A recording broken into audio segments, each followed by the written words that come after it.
बिस्मिल्लाहिर्रहमानिर्रहीम। नाज़रीन अस्सलाम वालेकुम, मैं हूँ इमरान वसीम। नाज़रीन, आइनी तरमीम के प्लान में एक तब्दीली की गई है और इस आइनी तरमीम और इसमें जो तजावीज़ की गई तरामीम हैं, उन्हें यकीनी बनाने के लिए जो टास्क है वो दो अहम शख्सियात के सपुर्द कर दिया गया है। यानी पहले दो शख्सियात नाकाम हुई, जैसा कि कल रात राना सनाउल्लाह ने स्टेटमेंट दिया कि जो मुशावरती टीम थी जो मौलाना फजल रहमान साहब के साथ अंगेज थी वो नाकाम हुई है। अब उसमें कौन कौन थे? उसमें जनाब आज़म नज़ीर तारड़ साहब थे, वज़ीर कानून और वज़ीर दाखिला मोहसिन नकवी साहब थे। तो हो सकता है जैसे राना सनाउल्लाह साहब कह रहे थे ऐसा ही हुआ। बज़ाहिर तो अब तक की डेवलपमेंट्स के मुताबिक तो मौलाना फजल रहमान साहब नहीं माने थे, लेकिन अब ये जो टास्क है आइनी तरमीम का अब दो नई शख्सियात के सपुर्द हो गया है। तो कुछ प्लान में तब्दीली भी है, तो ये डिटेल इस प्रोग्राम में आपके साथ हम शेयर करने जा रहे हैं। अली मीर गंडापुर साहब को एक नाकामी गले पड़ गई है। दावा किया गया था, लेकिन दावे से पहले ही सारा जो कच्चा चट्टा है वो खुल के सामने आ गया है। इस पर भी हम बात करेंगे और कुछ दीगर ख़बरें भी हैं, उनकी तफसीलात भी आपकी खिदमत में पेश करेंगे। लेकिन सबसे पहले तो नाज़रीन आपको बता दें कि आज बड़ी अहम डेवलपमेंट्स एक्सपेक्टेड हैं। 3 अहम केसेस आज इलेक्शन कमीशन ऑफ पाकिस्तान में हैं। एक तो इलेक्शन कमीशन ने जो सुप्रीम कोर्ट का 14 सितंबर की जो वजाहत है उस पर जो जायज़ा इजलास बुलाया गया था वो आज भी जारी रहेगा कि सुप्रीम कोर्ट के फ़ैसले के बाद अब आगे इलेक्शन कमीशन ने करना क्या है। जो 41 पीटीआई के आज़ाद अरकान शमूलियत का दावा करते हैं उस बारे में क्या करना है, कितने लोगों के सर्टिफिकेट्स आए हैं, कितने लोगों के सर्टिफिकेट्स जो है वो जेन्युइन हैं, कितने लोगों के सर्टिफिकेट्स पे जो सिग्नेचर्स हैं वो मशकूक हैं और कितने अरकान के सर्टिफिकेट्स ही नहीं आए। इन तमाम चीज़ों का इलेक्शन कमीशन ने आज जायज़ा लेना है।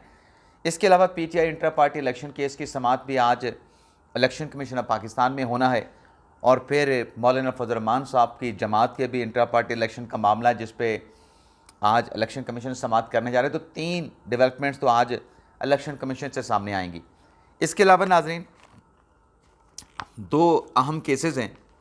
एक तो तोशाखाना 2 केस में इस्लामाबाद हाई कोर्ट से जो बुशरा बीबी साहबा ने रिजू किया कि जो नई अदालत तश्कील पाई है तोशाखाना 2 के लिए, स्पेशल जज सेंट्रल की अदालत जिसमें शाहरुख अर्जुमंद साहब हैं, उनको डायरेक्शन जारी की जाए कि मेरी ज़मानत का फ़ैसला जल्द किया जाए। तो आज जस्टिस मियां गुल हसन औरंगज़ेब इस केस की समाअत करेंगे। आखिरी समाअत पे जज साहब ने नोटिस जारी करके जवाब जो है वो तलब कर लिया था। तो ये कुछ डेवलपमेंट्स भी होने जा रही हैं। अब आ जाते हैं नाजरीन अली अमीन गंडापुर साहब वाली ख़बर से अपने प्रोग्राम का हम आगाज़ करते हैं। नाज़रीन चंद रोज़ पहले जो गंडापुर साहब ने यहाँ पे स्टेटमेंट दिया इस्लामाबाद में संगजानी मवेशी मंडी जलसे से खिताब करते हुए, इमरान खान साहब उस तकरीर के साथ गंडापुर की तकरीर के साथ खड़े हो गए कि मैं गंडापुर की तकरीर के साथ खड़ा हूँ और पार्टी के लोगों को भी पैगाम दिया कि सब इसके साथ खड़े हों। जब मैं अली अमीन गंडापुर के साथ खड़ा हूँ तो कोई पार्टी का रहनुमा इस नुक्ते से, इस बात से इख्तलाफ ना करे कि गंडापुर ने कहा क्या है। उसके बाद जो शोर शराबा हुआ, जो एहतजाज हुआ वो अपनी जगह पे, मीडिया का एहतजाज भी अपनी जगह पे। फिर गंडापुर साहब गायब हो गए। गायब होने के बाद मंजर आम पे आए थे। गंडापुर साहब ने दावा किया कि मुझे ज़िम्मेदारी सौंपी जाए, मैं अफ़गान हुकूमत के साथ अपना डेलीगेशन जाके मुज़ाकरात करना चाहता हूँ।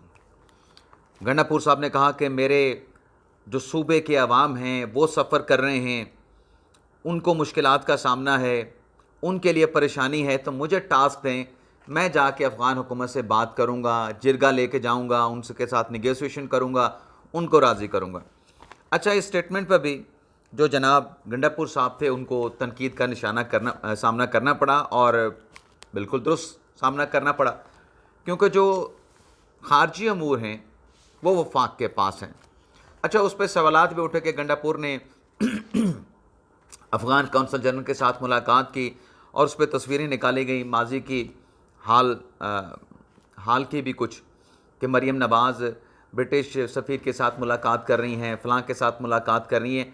वो तो अगर अगर कोई वज़ीर आला जो हैं किसी सफ़ीर के साथ मुलाकात करता है तो वो वजारत ख़ारजा की इजाज़त के साथ हो तो उसमें कोई हर्ज नहीं होता, आप कर सकते हैं लूप में लेके, वो सारा एक तरीक़ाकार होता है। लेकिन बहरहाल इस बहस में जाए बगैर जो गंडापुर साहब ने दावा किया, अब नाज़रीन दावा तो अपनी जगह पे। अब कल जो एक कंट्रोवर्सी क्रिएट हुई कि पेशावर में ईद मिलादुन नबी की जो तकरीब थी उसमें अफ़गान कौंसल जनरल को बुलाया गया। अब वहाँ पे पाकिस्तान का जो तराना है वो पढ़ा गया, तो उस पर वो अफ़गान कौंसल जनरल खड़े नहीं होते, बैठे रहते हैं। जब वो वीडियो सोशल मीडिया पे वायरल होती है तो उस पर गंडापुर साहब तो खामोश हैं कि ये क्या हो गया जी। लेकिन अफ़गान कौंसल जनरल या अफ़गान सफारत खाने की तरफ से जो ज़राए से जवाब सामने आया कि देखें वो चूँकि उसमें म्यूज़िक बज रहा था तो इस वजह से हमारे कौंसल जनरल और उनके साथ जो साथी थे वो खड़े नहीं हुए। इस पर फिर आगे से जवाब आया कि ये जो आप भारतीय तरानों पे आपके लोग झूमते हैं, आपके ऑफिशियल क्रिकेट टीम जब और मुल्कों के तराने बजाए जाते हैं क्रिकेट मैचेस में, बाकी स्पोर्ट्स में, वहाँ पर तो वो नहीं बैठते तराना के साथ, तो वहाँ पर भी म्यूज़िक बजाया जाता है। लेकिन बहरहाल पाकिस्तान ने इसका सख्त रद्द-ए-अमल दिया। बात जो आपके साथ करनी है वो ये है कि गंडापुर साहब अब दावा तो करते हैं कि मुझे मैंडेट दे के डेलीगेशन के साथ अफ़गान हुकूमत के साथ मुज़ाकरात के लिए भेजा जाए, मैं उनको राज़ी करूँगा। जो पाकिस्तान में दहशतगर्दी होती है इसको कैसे रोकना है, उनके साथ बातचीत करके इन चीज़ों को सेटल डाउन करूँगा। इतना बड़ा इशू आप वहाँ पे जाके सेटल करना चाहते हैं।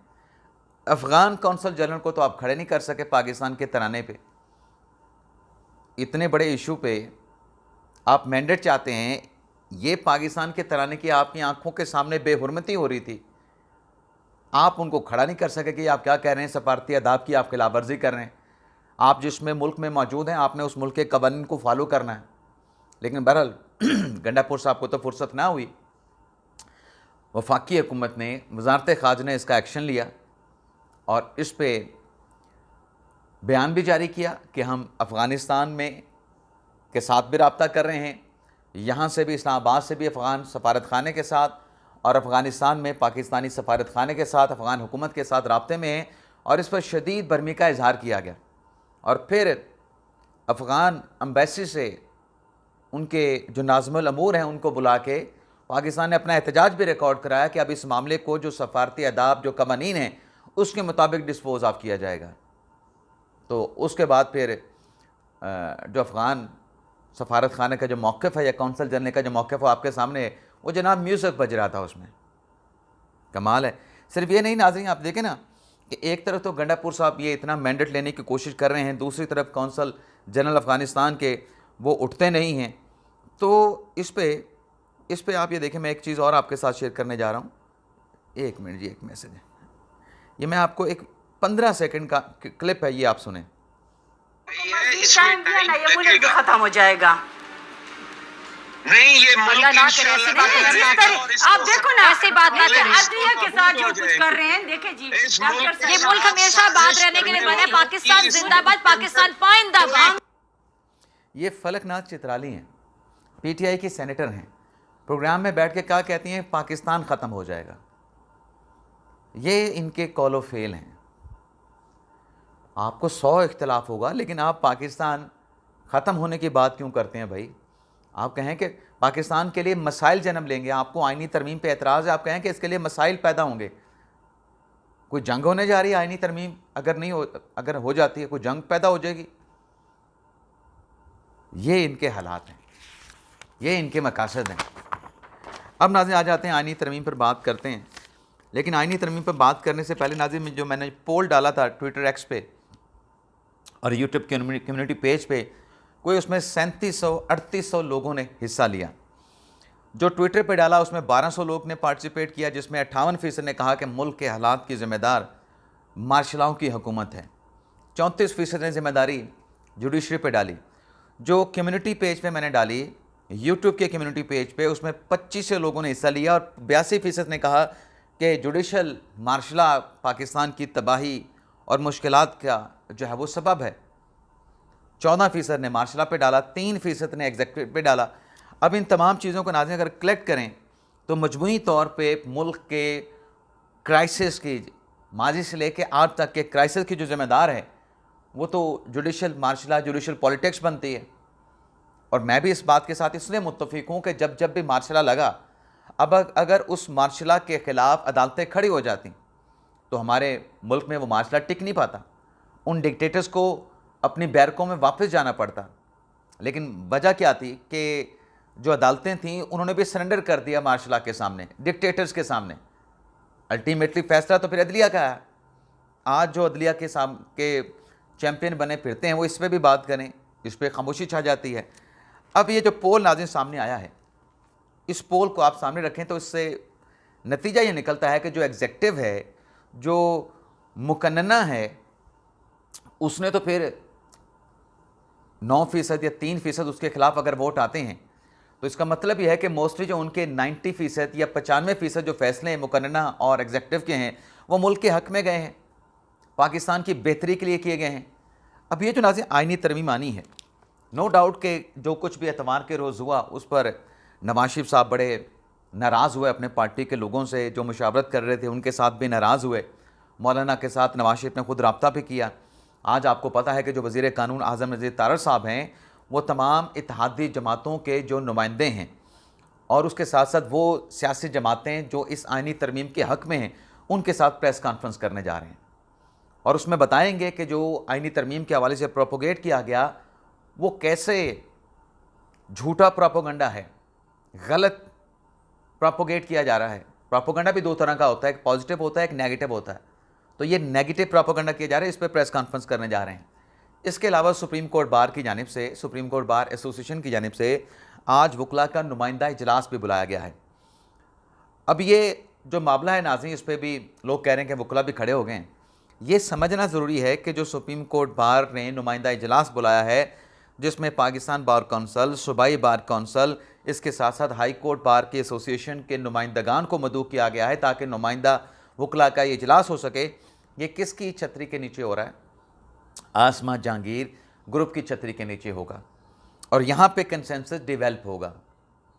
और आसमा जहांगीर साहबा तो मरहुमा इस दुनिया में नहीं, बहुत सारे दोस्त उनका नाम लेते हैं कि आज वो इस ज़िंदा होती तो ये सब कुछ ना हो रहा होता। बिल्कुल वो ज़िंदा होती तो ये जो मुंह फाड़ के हेटेड स्पीचेस करते हैं उनका मुंह भी तोड़ के रख देती।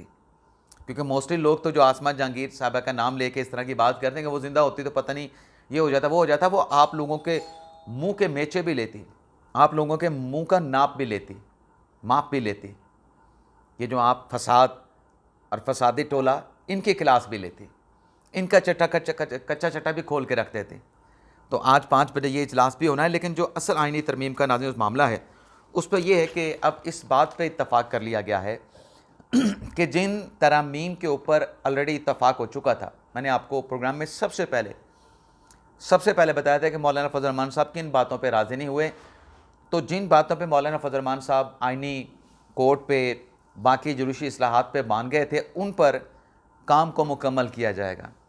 उन पर कंसेंसस तो पहले डेवलप है, अब उस कंसेंसस को हतमी शक्ल दे के आइनी तरमीम पास करवाई जाएंगी जिसमें आइनी तरमीम की तश्कील, आइनी अदालत की तश्कील और क़याम भी शामिल है। और इसमें नाज़रीन ये बताया जा रहा है कि ये जो टास्क है ये अक्टूबर के पहले हफ्ते में, यानी नवाज शरीफ साहब जब अमेरिका के दौरे से वापस आएंगे, अक़वाम मुत्तहिदा के इजलास में वो खिताब करेंगे, वापस आएंगे तो ये दोबारा से काम इंट्रोड्यूस करा के, ये बिल इंट्रोड्यूस करा के इसको पास करवा लिया जाएगा। अब इसमें टास्क इसको सौंपा गया है तो ये भी आप नाज़रीन समझें कि रात जो मौलाना के साथ आरिफ अलवी ने मुलाकात की, उस मुलाकात में आरिफ अलवी साहब और समान कमरानी साहब मौलाना साहब की बड़ी तारीफ़ करते रहे कि आपने बड़ी जुर्रत का मुजाहरा किया, आपने बड़ी हौसला दिखाया, आपने दबाव को बर्दाश्त नहीं किया, हम आपके साथ खड़े हैं, आपने पाकिस्तान को बचा लिया, आपने पाकिस्तान की अदलिया को बचा लिया, हम आपको खराज तहसीन, हम आपको सलूट, हम आपको सलाम पेश करते हैं। तो मौलाना साहब ने सब कुछ सुना। मौलाना साहब ने सब कुछ सुनने के बाद उनको ये कहा कि जो भी पेशरफ्त होगी आइनी तरमीम के हवाले से हम आपको साथ लेके चलेंगे, आप भी साथ चलें। यानी मौलाना साहब अदालती इस्लाहात के हवाले से, कॉन्स्टिट्यूशन कोर्ट्स की क़याम के हवाले से मुकम्मल तौर पे अभी भी मुत्तफ़िक हैं। मौलाना साहब का एतराज़ कुछ और है, जिसका जुडिशल रिफ़ॉर्म के साथ, अदालती इस्लाहात के साथ कोई लेना देना, कोई ताल्लुक़ वास्ता नहीं है, तो वो यहाँ से चले गए। अब थोड़ा सा पीछे जाएं, जो बिलावर की शहबाज शरीफ साहब के साथ मुलाकात हुई, उस मुलाकात में शहबाज शरीफ साहब ने टास्क बिलावल ज़रदारी साहब को सौंप दिया कि अब आप इस चीज़ को देखें कैसे करना है। तो ये टास्क मिल गया अब बिलावल साहब को। बिलावल साहब पहुँचे मौलाना साहब के साथ।